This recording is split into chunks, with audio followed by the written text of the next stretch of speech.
Good morning, good afternoon, good evening from wherever you're joining us today. Welcome to season 3 of the Africa Football Business Show, brought to you by the Football Foundation for Africa in collaboration with Sports Legal.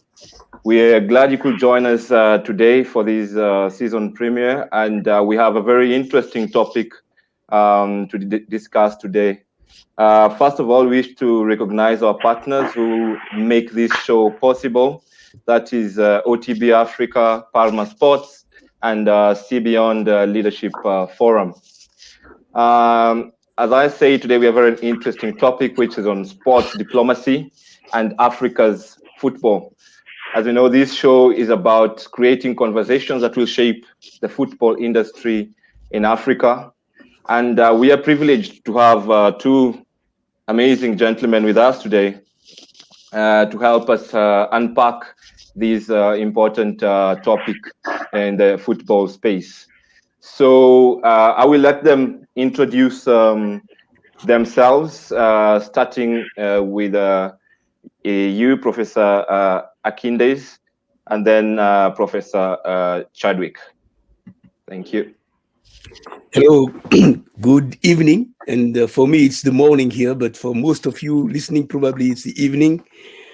Well, I'm Simon Adetona Akindes, and I'm a professor of politics in the Department of Philosophy, Law, and Politics at the University of Wisconsin-Parkside in the United States. I teach politics, and I do not teach sports per se, but what I would say is that sports has always been part of my life as a practitioner and as also somebody interested in what is going on, especially African football.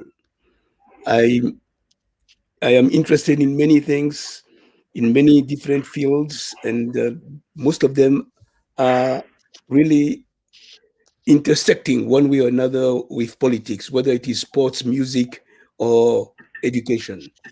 I think that's all I can say for now for us to get the discussion started.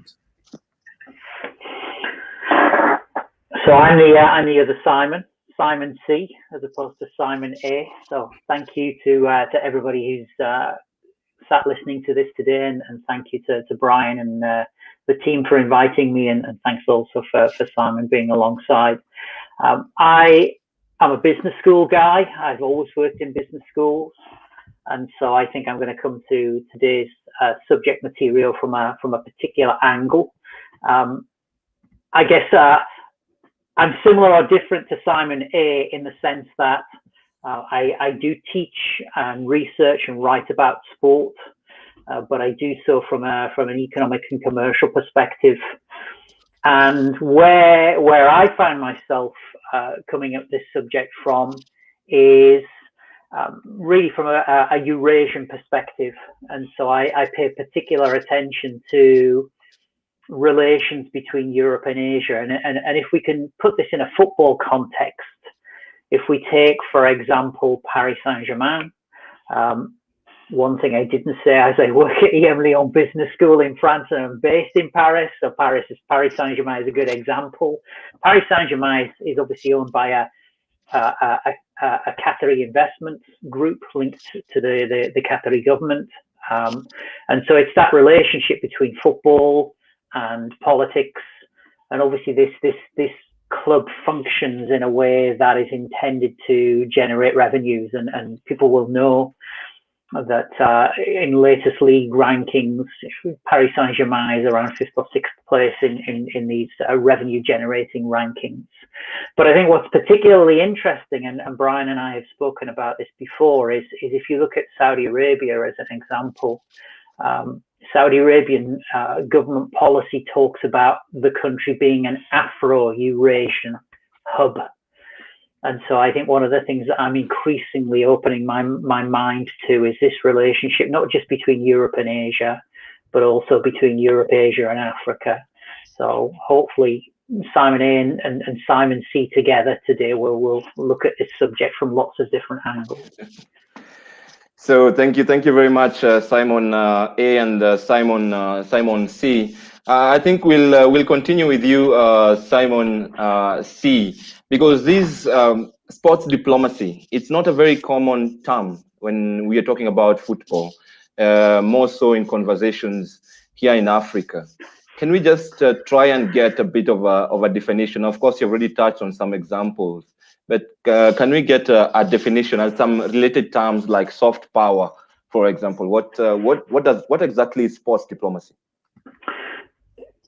Now, I knew you were going to ask me that question, Brian, and I was hoping you weren't going to ask me that question first. So I took the liberty of actually just very simply looking at a dictionary definition. So down below me, I've got a dictionary definition of diplomacy. And it talks about the profession, activity, or skill of managing international relations, typically by a country's representatives abroad. And then there is a second definition, which is the art of dealing with people in a sensitive and tactical way. I'll throw two more elements into the mix. Number one is I think diplomacy always is about getting what you want. And we shouldn't lose sight of this. It's about getting what you want. And the other thing, of course, that we need to throw into the mix is there are elements of sport involved in this. And the example that I very often use to illustrate what diplomacy is in 2017, the British government sent a ministerial team from the Department for International Trade to Qatar. And they gave a presentation in Qatar, and the specific purpose of this trade mission was essentially to win World Cup business. And as we know, the World Cup is coming up in 18 months' time or so. And this is really important. This kind of relationship or this kind of visit is really important because there's money involved. There are jobs and taxes and contribution to gross domestic product involved. But I think what was really interesting about this visit is the Department for International Trade took with them representatives from Tottenham Hotspur, and I'm sure there are people probably in the room today, and maybe people who will listen back to the recording of the session from today, and they'll say, yeah, I remember something similar. So what the British government is very good at doing is using one of its national assets, and I see Premier League football specifically and football more generally as being a national asset.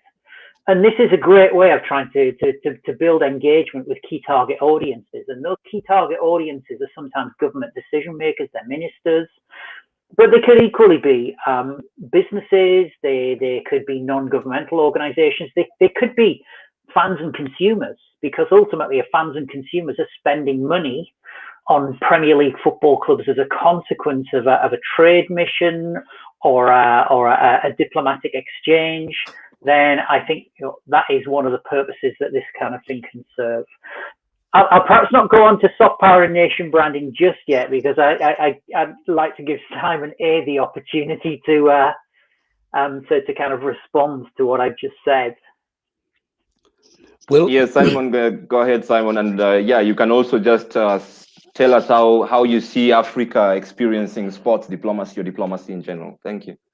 Well, what I would say is that sports diplomacy could be described as a subset, as a subfield of diplomacy in general, in the sense that, you use sports activities, you use games, meetings, training, gifts of sports, of even gifts of infrastructure, philanthropy, with a view of influencing perceptions, because that's basically what it is. It is about getting what you want, as Simon C said, all right? But to get what you want, between what you want and getting what you want, there is a road to be traveled. And that road is going to be traveled through diplomacy, if it is not going to be through force. But so you try to influence perceptions, and the idea is to be able to enhance economic interest, reinforce maybe geopolitical goals, trade, technology cooperation, mutual understanding, and so on and so forth. But at the heart of it, it is this idea that you have two entities that are engaged. Usually, traditionally, it is the state, and that was how the field of diplomacy was born. It was through state engagement. But in these days, things are a little bit more complicated. All right, so you want to promote the image of a state, but you also want to promote the image of corporations, the image of your own culture. Actually, you want to win people's hearts and minds, which we hear very often, the military saying, that you do that on behalf of the state. But today, things are a little bit more complex. It is more and more used for organizations and their operations and their mission and their work. It is more used for their identity and their brand. And but there's no clear line all the time between corporations and states. All right, but the state still remains a big factor when it comes to diplomacy and sports diplomacy. Now the NBA can, decide that they're going to brand their activity, by organizing competitions in Africa. You have the NBA initiative for basketball. They organize clinics here and there in South Africa, in Ethiopia, in Senegal, and so on. So they are doing it basically for the NBA, but at the same time, they are doing it for the United States. Maybe they are not, that's not their primary intent, but that's what it is essentially. Actually, here we are going into soft power, because this is what some theorists of soft power saying.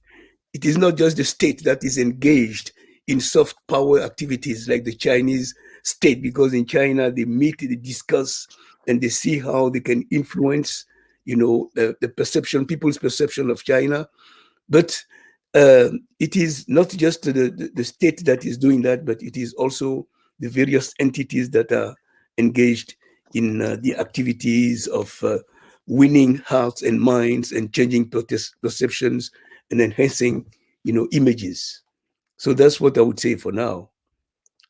Okay, so sports diplomacy is a very wide subject, and probably might not be able to exhaust it today. But the idea of this show really is just to spark that conversations that can help change how we view the football industry, especially here in Africa. So, just borrowing from some of the examples you've mentioned, Simon C, you've talked about Qatar and their investment in PSG.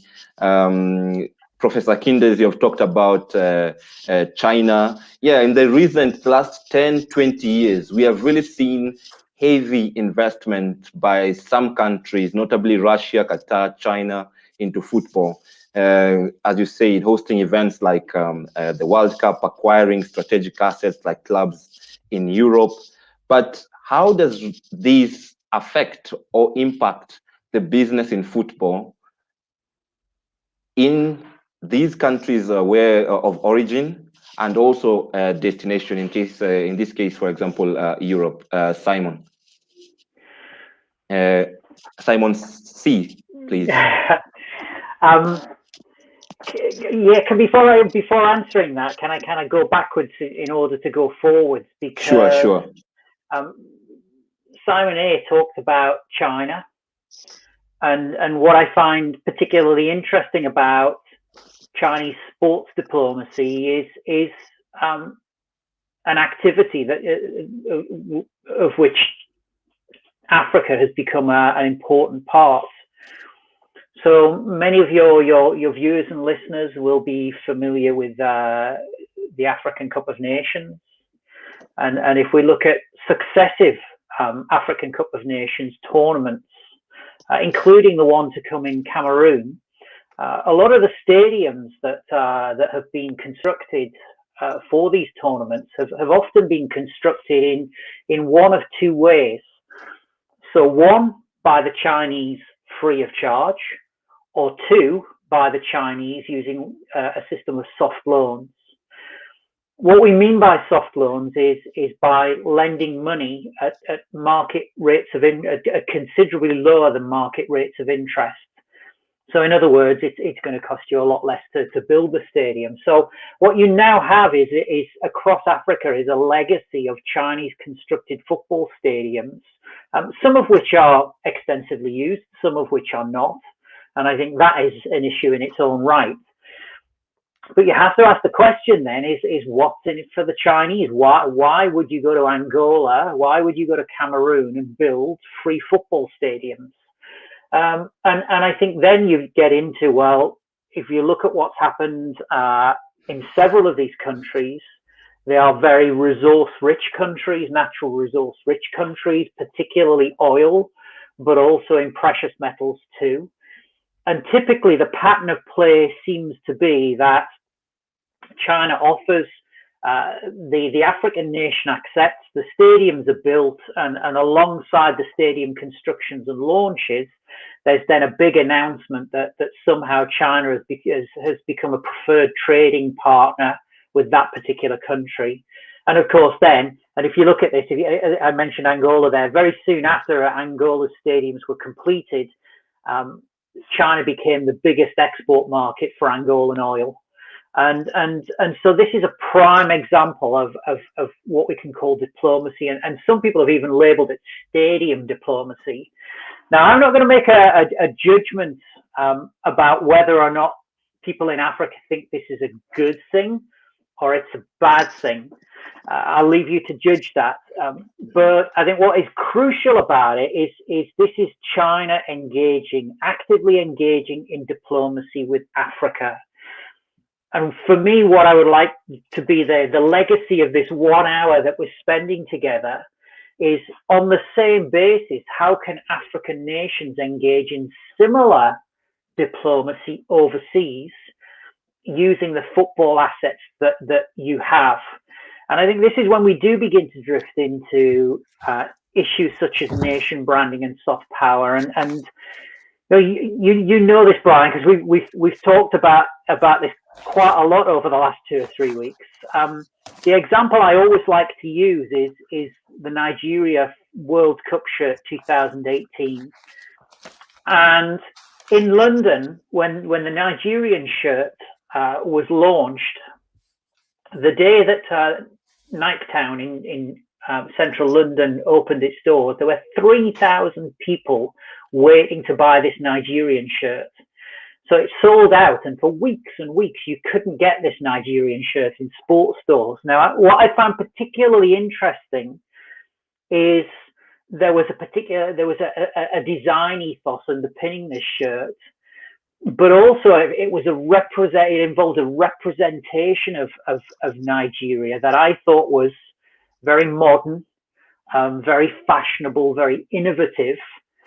And so putting all of those things together, I found it an incredibly powerful statement about Nigeria at that point in time. And again, Brian, we've talked about Burna Boy and Nigerian music and the Nigerian national team shirt. And I think you have a nation brand. Certainly you had, in 2018, you had a nation brand that to a lot of football fans and consumers more generally really meant something and really represented something. And so I guess what I'm trying to say is going back to what we said about China is I want to see African nations thinking more strategically about how they engage in diplomacy, outward diplomacy, as opposed to inbound diplomacy, but also to think about that in terms of nation brand. In other words, what a nation stands for. And then to link it to soft power, and perhaps I'll again leave it to Simon to define what we mean by soft power, because I don't want to monologue too much. But Okay. just to throw one more thing in there, indomitable lions. You've already got brands. You've already got football brands, nation brands in African football. You've already got really powerful commercial properties that the world is engaged with and knows. And I think one of the crucial things that Africa has to do and African nations have to do is to capitalize upon the assets that you already have. Yeah, thank you, Simon. I like you will try and go back and forth on this, and we'll just go back. Maybe Professor Akindes, you will shed more light on stadium diplomacy, especially as projected by the Chinese in helping in the construction of stadiums across the continent. We also know, for example, Qatar have promised to donate some of the stadiums that they will use at World Cup 22 to Africa afterward in some way or the other. So how does this affect the development of football on the continent as a business and also the economy in general? What's your take on these relationships and how they're trying to build them? And then you can go on and respond to Simon as well.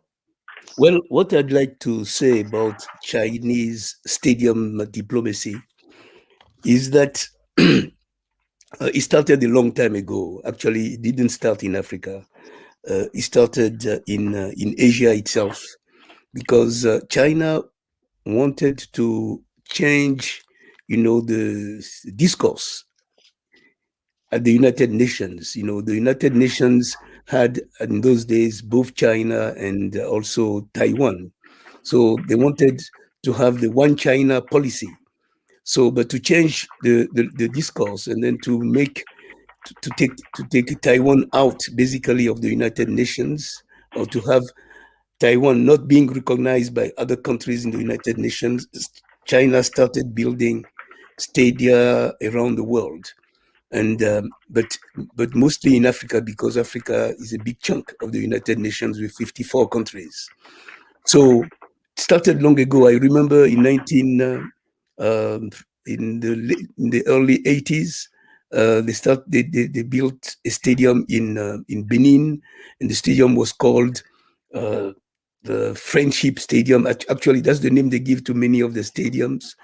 But the idea is basically to also win partners when it comes to trade, when it comes to voting in international organizations.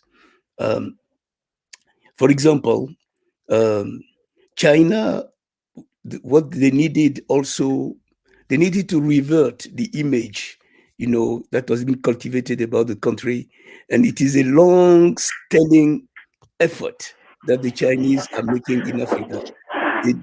At the time of the stadium, it was not just stadium, but they were also sending out balls, basketballs, footballs, and all kinds of equipment, even medical equipment like bombs for athletes and so on and so forth.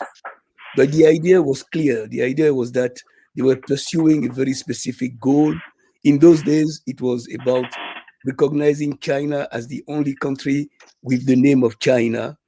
And then gradually it morphed into other areas. But it morphed into other areas because China itself has changed so much. They started this stadium diplomacy in 1958, but China itself has changed so much and they have adapted. But what is clear is that this is what you would call, soft power from a country. In Qatar, the story is completely different. It's a small country. They have plenty of money, and they want to build an image, and they want to fabricate that image because Qatar is not even a sporting nation in itself, but they are in a geopolitical environment where you have the United Arab Emirates, and then you have Kuwait, and there is this kind of competition that is taking place, for image. So Qatar is in a different situation. But what I would say is that if China is able to deploy the soft power, because soft power basically it is everything but the military. All right. And real soft power comes from the people and the society, not necessarily from the state. But in the case of China and in the case of Qatar, this soft power is coming from the state. All right. So what I would like to say is that for the time being, whether it is Qatar donating, infrastructure, pieces of infrastructure, I would say, to Africa, whether it is China, building, stadiums around the continent, either free or not free. All right. What is clear is that everything is going one way. It's a kind of one-way kind of traffic of soft power. Now, the question for us, maybe in Africa, is even if we want to develop soft power, what is it going to be about? And can we really do it? I mean, Qatar is not selling, is not building the stadiums themselves in Africa, all right? Because maybe they don't have, the technology that the Chinese have, but the Chinese, they have the technology and the funding, and then they can do it. But what can Africa offer? What I think personally is that Africa should just look at themselves. It's got to be some kind of inbound activity. And let's start offering each other what we can offer each other at our own level. We're not going to build stadiums. We're not going to provide, the technology. Let's see something as simple as VAR, for example. We are not going to be provide the technology as it is now, but we other things that we can do among ourselves, and that is where we have to put the focus. And in doing that, I think we can develop our own sport. We can develop our own infrastructure at our own level. I think that's what we got to do at this point. And let me talk very briefly about nation branding. All right. So we can brand our nations. All right. But what is it based on? What is the foundation of that branding? Is it going to be just saying, oh, Nigeria is good, Nigeria is beautiful, it's a place where we can live, or South Africa is a place that we can visit? Of course, we can say that.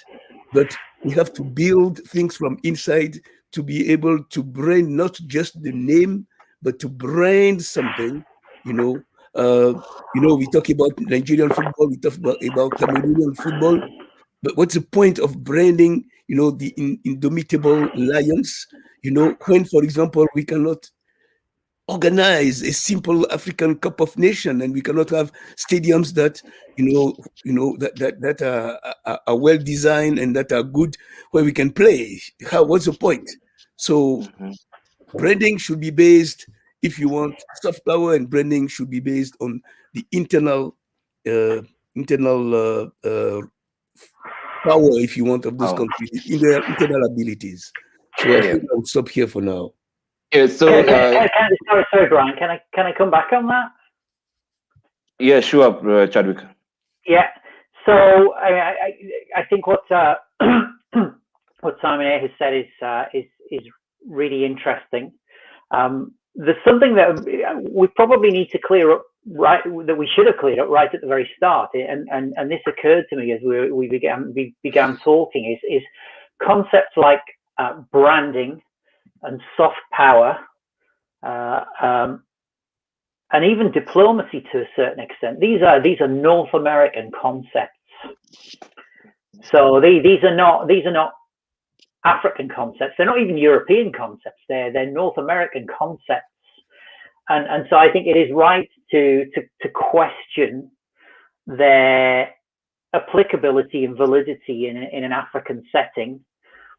But even if we accept what they are and what they're intended to achieve, is then to think very, very carefully, as Simon said, about how this applies in an African setting. So I think that's the first thing that I would say. I particularly liked when Simon referred to outbound diplomacy, and we've talked about China, we've talked about Qatar, and for me there's an inbound diplomacy there. So they're going to give African nations stadiums. They're going to look after Africa. They're going to make sure Africa's okay. And what I want to see, and I guess it is easy for me to say because I'm not in Africa and I am a European and perhaps I see things in a particular way, is what I want to see is a change in the if you like, in the asymmetry of power. And what I would like to see is Africa being outward diplomats, not just the recipients of inbound diplomacy. And I think the third thing that I would say, and this is crucial, is we're not just talking about global diplomacy here. We are talking about intra-African diplomacy, because obviously this is lots of countries across a big geographic area. The countries are very different. Obviously, Egypt in the north is very different to, if you think about Kenya in the east, or South Africa down in the south, and so there is this notion of intra-African diplomacy too that people need to think about.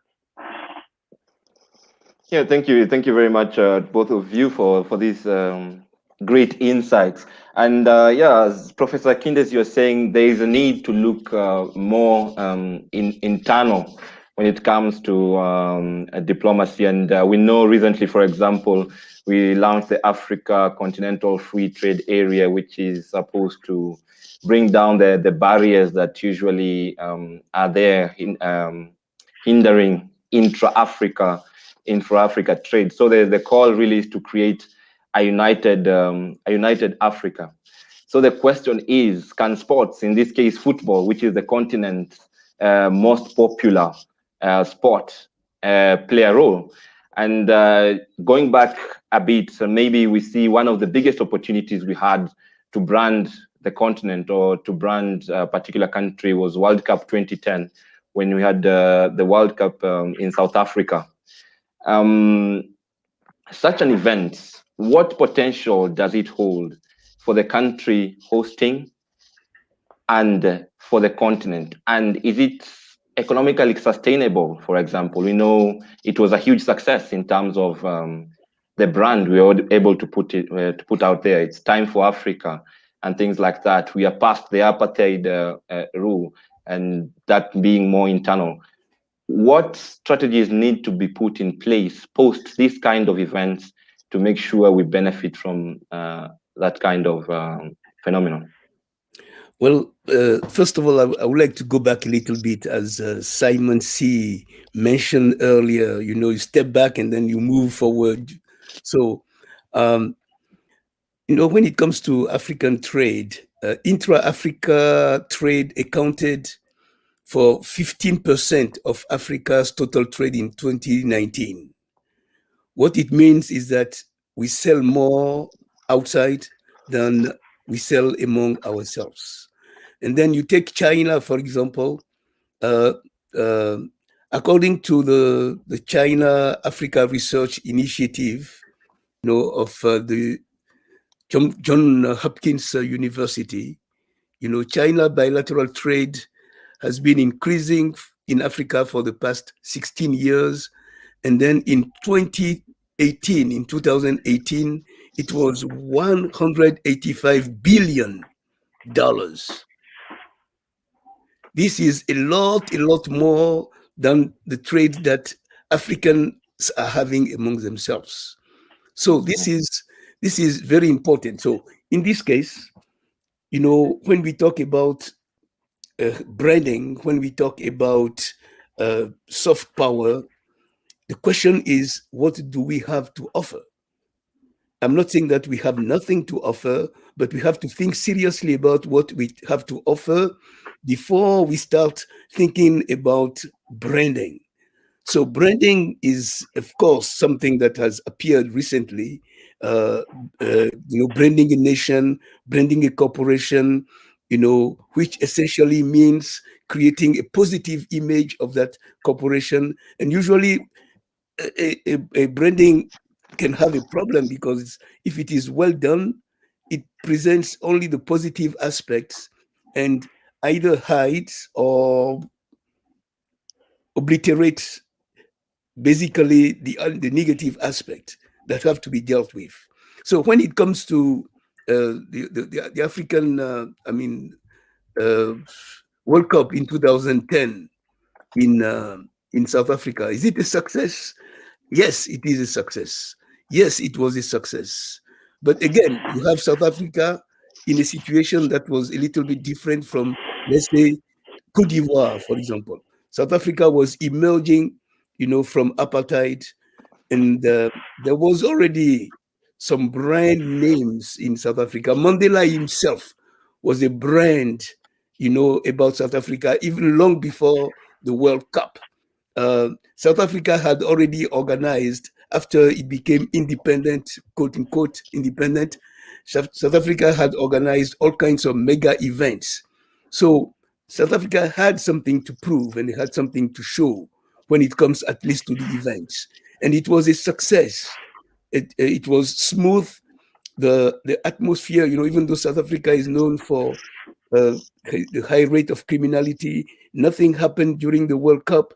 Everything, went very well because all South Africans were conscious that they had to project that image, and they did do it.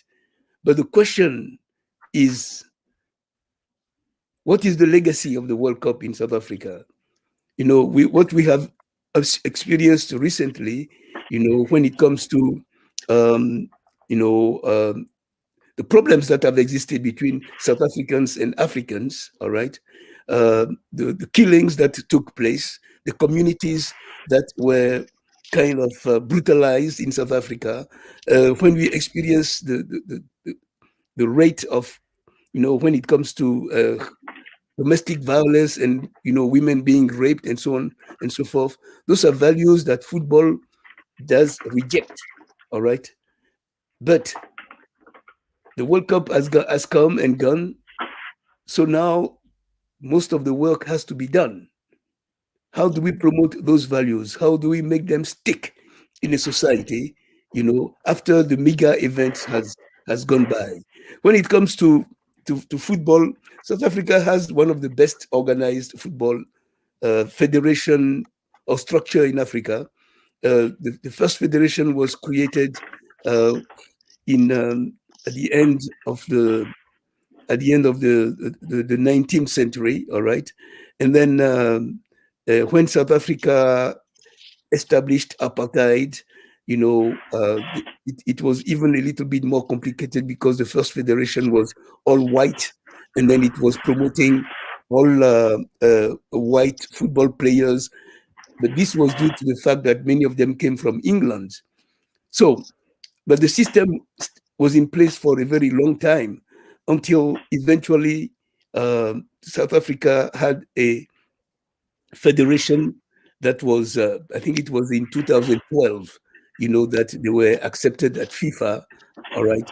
But no, not 2012, in 1992, I think. But I'm getting my dates confused. So I think it was 1992, just after the liberation of Mandela. So, but before then, there was sports diplomacy, but there was sports diplomacy at two levels. You have sports diplomacy at the level of the ANC and at the level of the liberation movement, where they were going around the world to promote the idea that South Africa has to be has to get rid of its racial discrimination.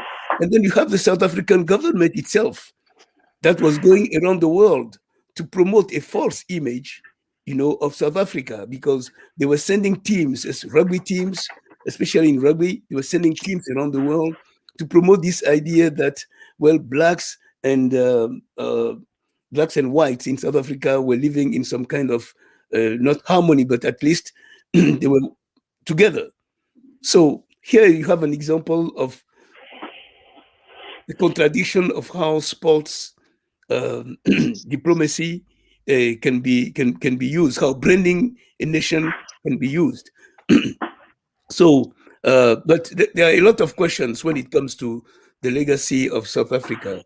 I have a lot of questions, but I would like maybe Simon C to say something before I get to those questions. Maybe before Simon comes in, I'd like to continue with you, Professor Akindes. Moving away from South Africa, we know that there are other conflicts in the continent, and football has always been fronted as a tool that can help resolve conflicts, or in some case provide a platform for recovery, especially when it comes to integration of refugees and this kind of communities. All this is part of diplomacy. We know the sport for the peace and development is a huge field now. So the question is, can these initiatives work? If yes, how?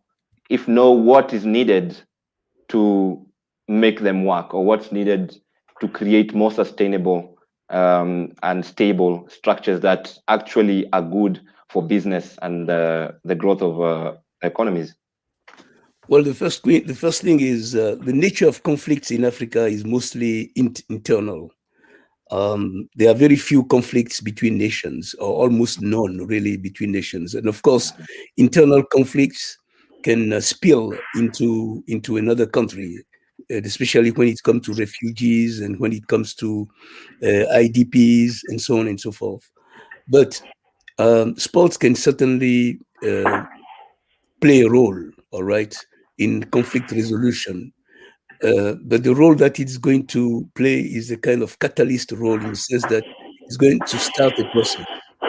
But it all depends on the leadership, and it depends on the interests that are in place.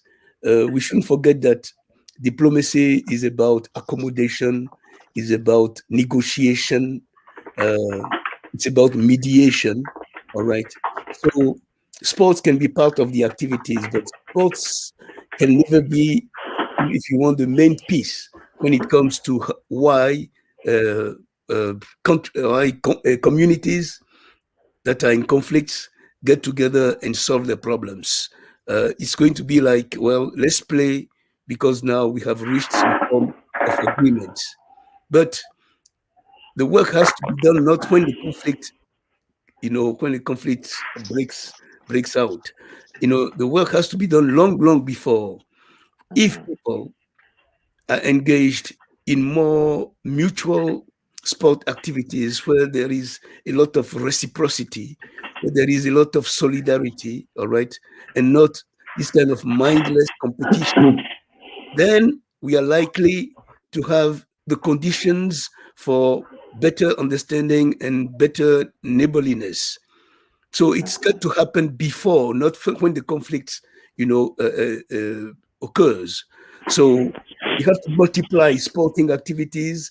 People get to know each other, work together, and then it becomes, it creates a background or a terrain where the conflict is going to be either mitigated or where the conflict may not even happen. But as a conflict resolution mechanism, when the conflict is already on, sport is not maybe what should be done.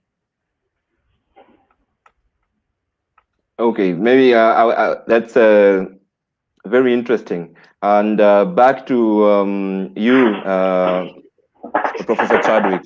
I think closely tied to peace is the issue of development, especially sponsored by international development partners. Recently, we have seen, for example, FIFA partner with the AFD, the French Agency for Development, to carry out certain projects in mostly Francophone West Africa. What's your take on these kinds of activities, projects, and how are they received internationally in terms of, are these acts of diplomacy, are these acts of foreign aid, trade? Where do we draw a line when it comes to, again, back to the definitions? There's a lot to unpack there.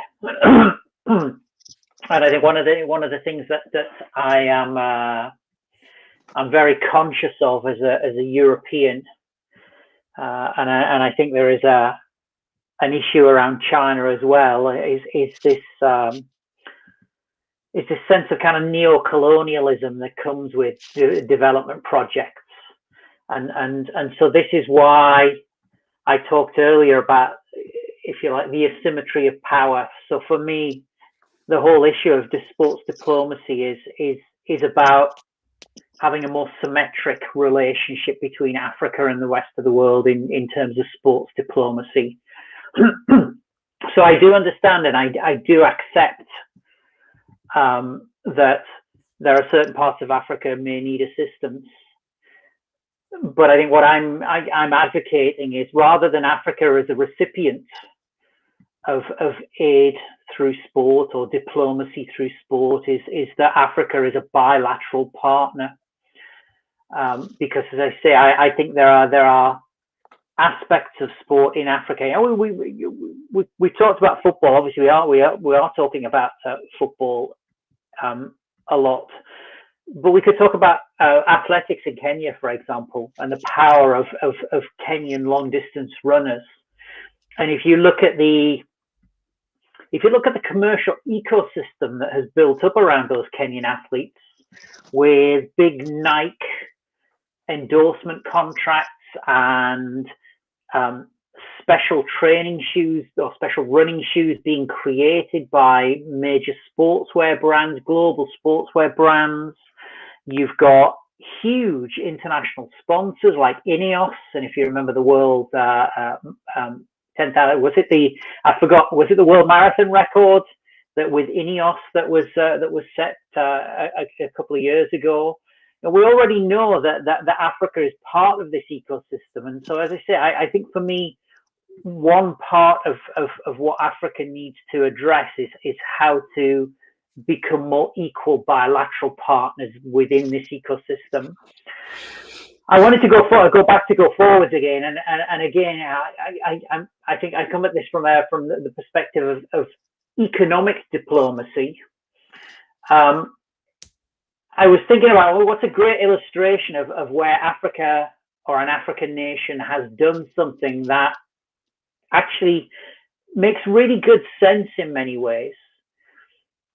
You might question what ultimately the destination of the money was, but I think in terms of intent and in terms of strategic thinking, it is a really good example, and that is Visit Rwanda on the sleeves of Arsenal. As you may know, Arsenal has been playing with Visit Rwanda as a sleeve sponsorship, and you know, even according to the United Nations, tourism in Rwanda is a success. And I think in terms of raising the visibility and raising the profile of tourism in Rwanda and seeking to promote tourism in Rwanda, that relationship with Arsenal is, I feel, a really important one, because I take the view that sponsorship can be a form of soft power, because what you're essentially trying to do is to create points of attraction between, in this particular case, a country and key target audiences around the world. And one of the things that we do know about the Premier League is that it gets eyeballs. It's the most watched football league in the world. It's arguably the most watched sports league in the world, let alone the most watched football league. And so I like that particular example. And I'm not saying it's a perfect example, but what it does do is it demonstrates joined up thinking. It demonstrates some proactivity on the part of the government and the tourism authorities in Rwanda. And I think it really does show that people around the continent are thinking in a more dynamic and outward looking way. What I find disturbing, or what I did find disturbing about the launch of this sponsorship deal, is the discourse that built up around the sponsorship, certainly in the English, though, the British media, but I think the Western, kind of North European and North American media generally, that how possibly could an African nation like Rwanda even countenance spending money on this kind of thing? It's far too expensive, and here was a corrupt government, and etc., etc., etc. And my view is that, firstly, that was incredibly harsh. It was incredibly unfair. Let's take INEOS for example. We've already mentioned INEOS, which is a British chemicals company. You want to pick sponsors up on things that they're doing badly, or for misdemeanors or crimes against the environment. Let's pick up on INEOS. But we don't do that. We don't do that. Instead, we look at Rwanda and, oh yeah, Rwanda, terrible country, terrible government. How can they possibly do this? How can they possibly afford this? Where I do have a criticism of Rwanda, and where I think there is another lesson for Africa to learn, is just because you put a sticker on a sleeve, it doesn't end there. Because in practical terms, what you have to do is you have to have a communication strategy that underpins the sponsorship in which you're engaged. And for that matter, if we see sponsorship as a form of soft power, there needs to be strategic and tactical management of communication. So we've talked about Qatar quite a lot, and I know that Qatar is not necessarily representative of what happens in Africa as a whole. But the interesting thing about Qatar is, if you go back 10 years, they were completely overwhelmed by the adverse communication that took place around their country. But what they learned very, very quickly is you have to strategically manage communications. And so if I was working for Visit Rwanda, that's what I would be doing. If you want to put it in political terms, I think Rwanda needed to take control of the political agenda around the sponsorship, just as the Qataris have tried to take control of the political agenda around the employment of immigrant construction workers. But I think rather than look at that Visit Rwanda sponsorship as something really terrible and bad, I think it's worthy of praise. And I'll put this out there. I think maybe some of the agitation that we saw in Europe and in Britain specifically is, this is new. This is different. African companies don't come to Britain and sponsor football clubs. If anything, the relationship runs the other way. The British come down into Africa and give. And so there's something really interesting about discourse and narratives and about, I think, more broadly, the way in which historically diplomacy and soft power and, dare I say it, nation branding have been conceived of. Your take on this, Simon A. Well, the Visit Rwanda sponsorship is very interesting. Of course, I don't know the details, I don't know how much the Rwandese government or maybe the tourist tourist industry or has paid for that in England. But what I know for sure is that very few African countries or even corporations can really sponsor European teams because they cannot afford it. Maybe very conscious or politically conscious, I would say, teams can decide to make a little room for us, because actually space on a t-shirt, you may not even have to pay for it. But if they say you can come and put visit Gambia on my t-shirt, all right, then we can do it. So that is possible. But my question here is that even when the tourist industry is a very interesting industry in the sense that it can earn a lot of money. But the question is, where does the money go to? Those are the most important questions. I don't know what is happening with Visit Rwanda, but if any country in Africa is able to sponsor a small space on a shirt in a team in England or in Germany, when they receive the money from that, in terms of tourist, the number of tourists that they have, where does the money go? That's the question, basically, when it comes to this. Okay, sorry, Simon. Can I interject there just at the moment? So, just for two reasons. Actually, three reasons. I mean, obviously, sponsorship is just one part of the soft power armory, and so I wouldn't want us to necessarily get hung up on just sponsorship. Sponsorships come in a variety of forms, so they can be cash deals, but they can also be in-kind deals as well. So we'll put the name on the shirt if there's some kind of in-kind exchange between us. So it doesn't necessarily involve lots and lots of money. It can involve other things. Thirdly, in terms of the way that sponsorships run, is being very clear about what you intend the sponsorship to do, and how you're going to measure that is crucial. But I'm also noticing in the sidebar that Kairan is talking about Sports Pacer. I think it's a Kenyan gambling brand. That is a whole can of worms that I don't know if we want to open up. I think it's worthy of a webinar in its own right. But Sport Pacer may not be the most appropriate example to help us illustrate the points that we're trying to make. But I think, Kairon, it's a really good example. I don't know much about Sports Pacer, really, but I think that is a very domestic initiative. All right. And if the little I understand is that, it was created in Kenya, and then it works for Kenyans. Basically, they're the ones gambling in that. I don't know exactly, but what I want to say is that we cannot.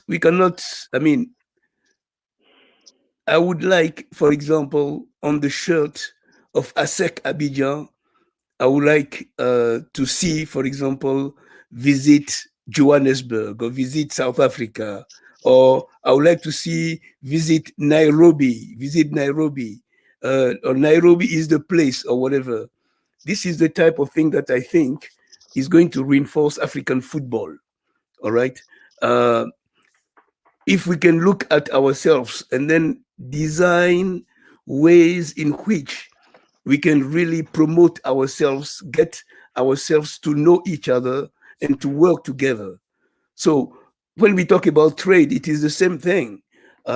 If, for example, most of the trade in Africa is happening with European countries, how do we promote trade internally so that, let's say, a company, I mean, Brian, you told me about a company in Kenya that was making balls, right? That was making footballs, all right? How can that company sell in Ethiopia, or how can they sell in Gambia, or maybe in Chad? Those are the things that I want to see happen personally in Africa. And then our football can really take off. Otherwise, I think it's going to be just a second-hand type of activity. How can a football player on the continent, play and have a career and still live decently after they play? So those are the questions. So when, for example, we are talking about success, these are the things that are going to be, the gauges of success for me in Africa. When we can start doing our own thing, basically, and selling and promoting among each other. The trade, the trade area, the African trade area, free trade area, is a very interesting concept. It's beautiful. But the question is, how many Africans are going to cross from Nairobi to, let's say, Senegal and sell something? So these are the problems. Brian, can I just throw in another example, which is a non-African example, and it's the example of Israel. Some of you may be familiar with the Israel Startup Nation cycling team, whose team leader this season is Chris Froome, an African. Did I say that? I think most British people would query whether he's an African or not, but we've got Chris Froome leading the Israel Startup Nation team. And what's really interesting about the Israel Startup Nation team is the Israeli government has taken the decision to position the country, to brand the country as a startup nation, and as a subset of that, it sees that sports technology and the development of sports technology startups is a crucial part of the country's strategy. And I think this is a really interesting example, because what's now happening is the government in Israel is investing heavily, is encouraging private investors to engage in the development of innovative solutions to existing sports problems, but also creating products that are meeting new consumer needs. And if you look at that model, I think it's a very, very interesting one in terms of building an industry infrastructure, in terms of creating employment, generating tax revenues, obviously exporting products that then leads to growth in GDP. And again, I suspect that in certain parts of Africa, there is the expertise in certain fields that would enable those kind of tech hubs and tech clusters to be established. Certainly the Africans that I know, they're intellectually and in terms of leadership and managerial capability can do this. And so I think one of the things in terms of economic diplomacy that African nations need to think about is, how can they establish a coherent strategy that they're able to resource and manage in a way that is beneficial to their nations. But certainly there are those opportunities there. Yeah, very, very, very good points. Just to reiterate what you have said, Simon, with regards to how do we promote, for example, Kenyan companies to Central Africa, to West Africa. I think football, sports in general, but football specifically, provides that kind of a platform where we can achieve this, and it's something that we should explore more seriously. I think sports football can play a crucial role in making this after a reality, this Agenda 23 a reality. And again, a great example from you, Simon, with regards to Israel and how they are branding themselves as a nation in the sports economy. Just yesterday, I completed something on sports tech management run by an Israeli company. And you can see Israel is not one of the strong nations sporting-wise, but they have seen a niche where they can provide solutions for the ecosystem, and they are specializing in that. So these are very, very excellent examples. Actually, we are past the hour mark, so we should be wrapping up now. I'm afraid sometimes these conversations can go over time, but I hope our audience will excuse us. We don't have many questions today, but we'll just share a few comments. I think there is one on how can sports football contribute to the reduction on poverty, perhaps not directly related, but yes, by investing in sports as a tool for sports diplomacy and creating strategies after that to make sure we harness the potential out of these relationships that you're creating, we can alleviate poverty on the in the continent. Another comment we have, thank you, Matt. Matt says the Africa Football Business Show is transcending and setting the trend for sport diplomacy in Africa. Yes, here we are also trying to bring people from across the continent and also outside, because we have a lot to learn from the outside Africa that we can imitate, for lack of a better word, to help us build the football ecosystem here. We have a comment as well from one Todi Mwangi says, whether trade or sports, the infrastructure connecting Africa still remains wanting. For example, traveling to within Africa can be very expensive comparing to traveling to other parts of the world, such as Europe, Middle East, and Asia. Yeah, this is a reality, and I think our football actually magnifies that. When we see teams struggling to travel for continental matches, then it highlights that we have a problem in our airspace in terms of connectivity. So thank you very much, Todi Mwangi, for that comment. We also have another one from, I think it's Matt. I hope Brian will reach out to Southern Africa and Namibia in particular, so that we can also get into the boat. I think this is it's a platform for the whole of Africa. We hope we can reach out to various parts of the continent. We have a question from Todi Mwangi, probably how much does the value system of a country affects sports diplomacy within a particular country? Who's, as a wrap-up, who can take this question before we take the final comments? I would point to the case of United States and the NBA. Simon already talked about it earlier. Is historically, the United States has engaged in what has become popularly known as basketball diplomacy. But I think they've done so in terms of essentially exporting an ideology, and the ideology is of free markets and profits at one level, but also in terms of an American set of values. And I don't think the NBA is the only form of American soft power in those terms. We've got McDonald's and Hollywood movies that are also soft power instruments in those terms.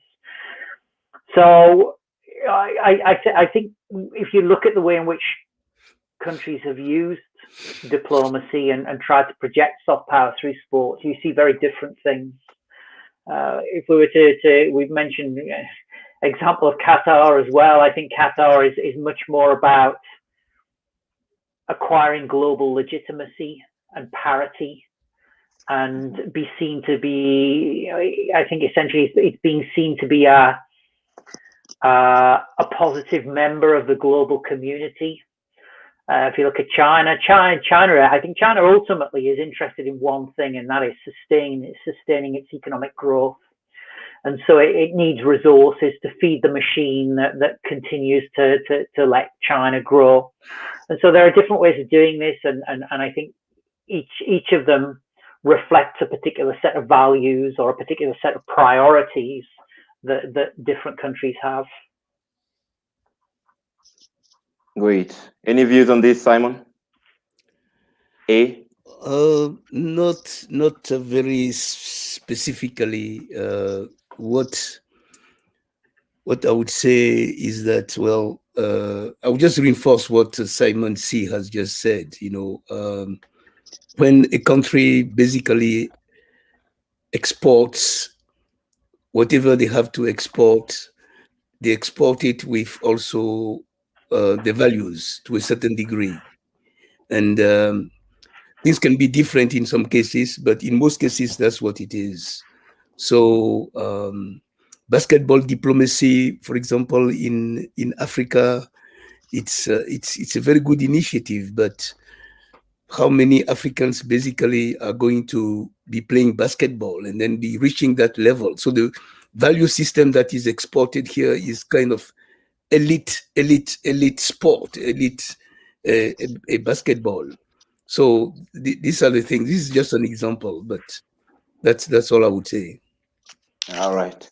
Okay, so thank you very much, Professor Simon Akindes and Professor Simon Chadwick. It was a pleasure to host you today, and thank you very much for your insight. I hope we continue with the discussions offline on other platforms.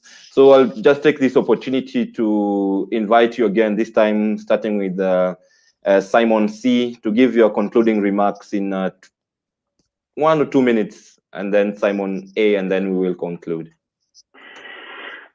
So thank you. So obviously sport diplomacy is a way of engaging in relationships that helps to secure what it is that you feel your country needs to sustain itself.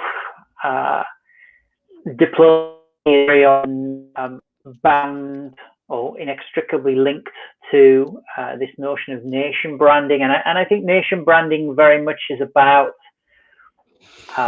it's about a proposition or a set of values. It's who you are and what you represent. And the comparison I would make is with other product brands. You know, if we think about all those brands that we consume on a daily basis, branding is intended to make people feel confident about what they're buying. It's about engendering a sense of trust when people engage.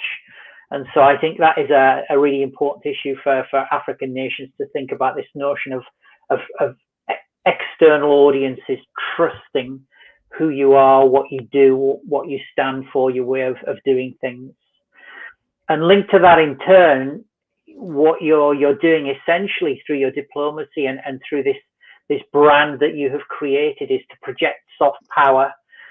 And soft power is very much the power of attraction.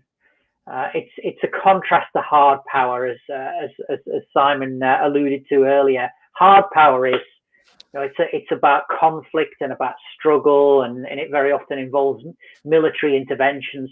Soft power is about getting the same things that you might ordinarily want in a military conflict, but it's doing it in terms of attraction and appeal, and trying to convince external audiences that you want the same things as they do. In terms of Africa, I'm an advocate of Africa taking control and addressing this asymmetry of power that there is certainly between Africa and Europe and Africa and North America, and using sport and using diplomacy as a means through which to address that asymmetry. And I think the other thing as well is just to emphasize is diplomacy has to be outbound, but not necessarily global. It can be continental. And as we've seen, you know, as Simon mentioned about, you know, he wants to visit Gambia on football shirts in Kenya, and visit South Africa on football shirts in Egypt, and so forth. And so I think there is an important role in all of this too for intra-African diplomacy, not just transnational diplomacy.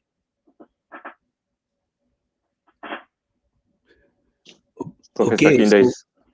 So I would like to thank you, Brian, for inviting us, and it's a very interesting and enriching session. I've just learned a lot of things from Simon C, and that is very good. But there's just one thing, I mean, maybe one or two things that I would like to say about diplomacy. If you want, as I said, it is the road between what you want and how you can, I mean, between what you want and how you can get it, basically. So you have to have something to offer to be sitting at a diplomatic table. You have to have something strong that you can offer and that can help you convince the other party about what you want. And I think that African countries need to work on that. Nation branding, soft power, I mean, real soft power comes from the people and the society and what they do. So we need to focus on what we do. We need to focus on our societies. We need to create the conditions for all of us to know each other a little bit better and more. And if we can do that, the free trade area, the branding, and the soft power, all of that is going to work for us. But if not, it's going to be good basically just for what we study in schools, and it's going to be good also for just a few people, and the majority of Africans are going to stay where they are. So the big question for us is, how do you translate soft power? How do you translate nation branding? How do you translate sport diplomacy into something that can work for the majority of Africans? Because ultimately, that's what we want. We just want to have a life. Well, thank you very much once again, gentlemen. Professor Simon Chadwick, Professor Simon Akindes. It was a real pleasure to host you today, and we thank you for honoring the invitation once again. We are now right at the end, so we also take this opportunity to thank our sponsors, partners, OTB Africa, Palma Sports, and See Beyond Leadership Forum for making these possible. And we are working on these series of the Africa Football Business Show with Sports Legal, and we'd like to appreciate them as well. So thank you to our audience for their part as well. I think we have registered one of the highest numbers since we started the show in terms of the live participation, and we appreciate, and we hope you will join us again in 2 weeks' time for the next show.